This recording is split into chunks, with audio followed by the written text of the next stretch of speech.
पिंपरी चिंचवड महानगरपालिका और दिव्यांग भवन फाउंडेशन यांचे दोघांचं कोलॅबोरेशनमध्ये पर्पल जल्लोष 17, 18, 19 जानेवारी 2025ला आपण ऑर्गनाईज करतो आहे.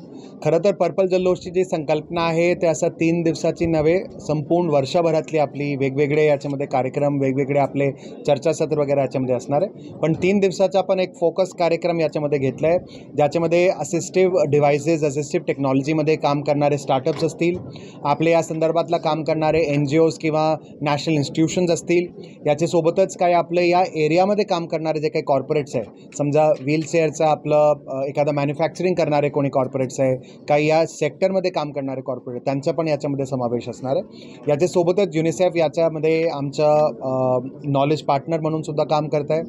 गव्हर्नमेंट ऑफ इंडिया आणि गव्हर्नमेंट ऑफ महाराष्ट्राच्या सोबतसुद्धा आपण याच्यामध्ये कोलॅबोरेट करतो आहे. गव्हर्नमेंट ऑफ इंडियाचा पर्पल जल्लोषचे सोबतच 17 तारखेला संपूर्ण भारतामधले सर्व डिसेबिलिटी कमिशनर्स त्यांच्यासुद्धा कॉन्फरन्स पॅरलली या इव्हेंटचे पॅरल राहणार आहे आणि सर्व आपले 27 स्टेटचे डिसेबिलिटी कमिशनर्ससुद्धा या प्रोग्राममध्ये सम्मिलित राहणार आहे. पॅनल डिस्कशन जे आपण घेतो आहे त्याच्यामध्ये पुणे, मुंबई, महाराष्ट्र आणि संपूर्ण भारतभरातले जे काही या सेक्टरमध्ये एक्सपर्ट्स आहेत त्यांनासुद्धा आपण याच्यामध्ये बोलवतो आहे. आणि पॅनल डिस्कशनमध्ये खूप वेगवेगळे प्रकारचे topics, right from rights of persons with disability ॲक्टचं इम्प्लिमेंटेशन आपले क्षेत्रामध्ये, शहरामध्ये कसा करायचा, UDIDच्या संदर्भातले काही मुद्दे, जेंडर अँड डिसेबिलिटीच्या संदर्भातले काही मुद्दे, वॉश अँड डिसेबिलिटीच्या संदर्भातले काही मुद्दे, असे वेगवेगळे याच्यामध्ये आपण चर्चासत्र ठेवले.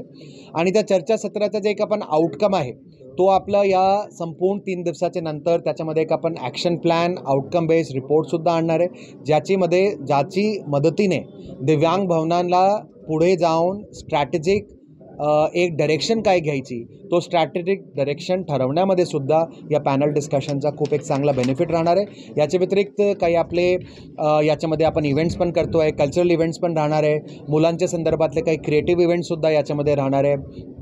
तसं वेगवेगळे प्रकारचे असे इव्हेंट आहे. आपलं 3 दिवसाचा आपला संपूर्ण इव्हेंट आहे. शहराचे सर्व शहरवासियांना माझं विनंती राहील की या इव्हेंटला येऊन तुमची या ठिकाणी तुम्ही प्रेझेन्स दाखवावा आणि डेफिनेटली तुमचा जे काही आत्तापर्यंतचा एक्सपिरियन्स आहे, you will go back absolutely enriched regarding the entire ecosystem and sector of persons with disability. Thank you.